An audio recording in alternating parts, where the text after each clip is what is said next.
the most tremendous new musical experience you can have.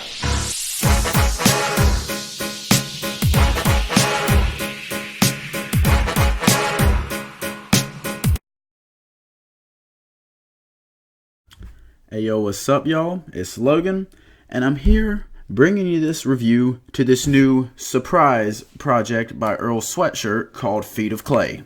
Now the reason why I say it's a surprise record is because we really didn't know anything about it until like a few nights before, but being that we did know before it released, I can't really call it a surprise record.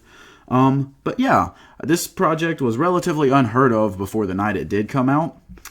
And Earl's just hitting us with his follow-up to some rap songs, which for the record came out last year, and I did not enjoy it when it first released. I honestly had it somewhere between a 6.5 and a 7 when I first heard it upon first, second, and third listen. However, it is one that begs you to come back to it, and upon further listening, I ended up giving it like a 8.5, I believe. Many people had it in their top 5. It was just outside of my top 10 because last year was a very loaded year for hip-hop.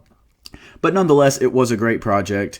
My main complaints were that it felt like it had some unfinished mastering, but when you look at it, that is actually warranted because it's just going for that feeling of disconnection. He's talking a lot about his depression, and he's delivering things in a very depressed manner with a very carefree just delivery. And overall, that can jar some people. That can turn some people off to it, but it is enjoyable. I don't want to say enjoyable, but it is a good project. It's a great project, nonetheless. Now, with this one, he is coming with a very similar sound to that. A lot of people will compare it to some rap songs. I'm not going to go so far as to do that. One, because it is a little different. Two, it's not as good. I'm not saying this is a bad project at all. I don't think Earl has ever come up with anything bad.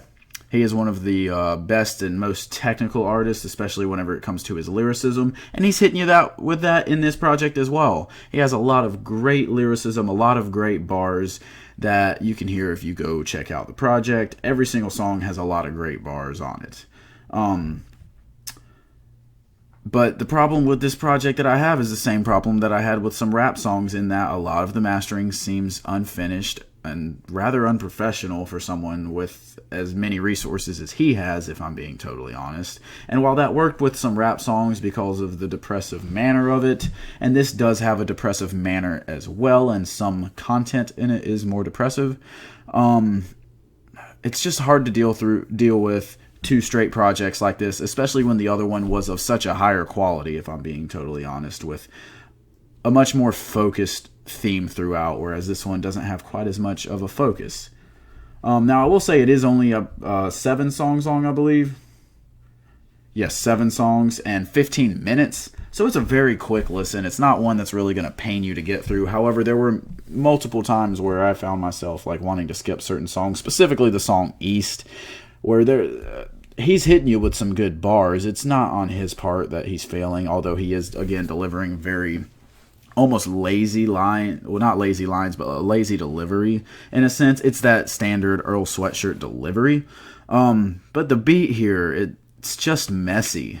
It has an accordion replaying over the entire track, and it just does not sound good. And yeah, that was just my least favorite song on here. Now, there are good songs on here too. Every song is generally good except for East. But I did enjoy the intro. I thought that had some really good lyricism. El Toro Combo Meal was a great song. And those are the ones that really stuck out to me. I'm not saying those are the only good ones, but those are the ones that really stuck out to me in having good lyricism, a decent beat, and better delivery maybe than some of the other songs. Overall, there's not too much to unpack here. I'm not going to get into too much of the main themes going on with this one, as like I said, it is very similar to some rap songs, but then a lot less focused. And I'm not going to say that this is 2019 some rap songs, because again, that one was better. Now, I have only listened to this a couple of times, a handful of times, maybe a little bit over a handful of times. Is it possible that it could grow on me? Yes, absolutely. That's what some rap songs did last year. Had I gotten a review out for it in my normal, timely manner, probably would have fallen at a 7. Revisiting it, it was in my honorable mentions at an 8.5, like I said. So is it possible that that happens with this one? Yes. However, I did go into it with that mindset of this could grow on me. Let's see how it goes, and let's look for deeper value in it compared to how I went into some rap songs, and it just didn't deliver on that. I will be revisiting this, like I said, but right now, I have Feet of Clay sitting at a 7 out of 10. That is respectable. Again, nothing wrong with that. Honestly, still a good project. I mean, I can't even hardly say it's his worst, although it probably is, but nonetheless, a good project from Earl Sweatshirt. Just the fact that when you do get an Earl Sweatshirt project, you always expect the best out of him because he usually delivers really well. So with that being said, hit me up with your thoughts on this. I know this is a relatively short review, but there's not really too much to unpack. Only a 15-track project, and I mean, it just wasn't all that, in my opinion. So hit me up with your thoughts if you really enjoyed this, if you hated it, if you're more indifferent, closer to how I'm feeling, where it was like, it's good, but it's not the best that he could do. Just hit me up with those thoughts. Like the video if you enjoyed, comment, share the video, subscribe if you have not, and I will hit y'all up next time.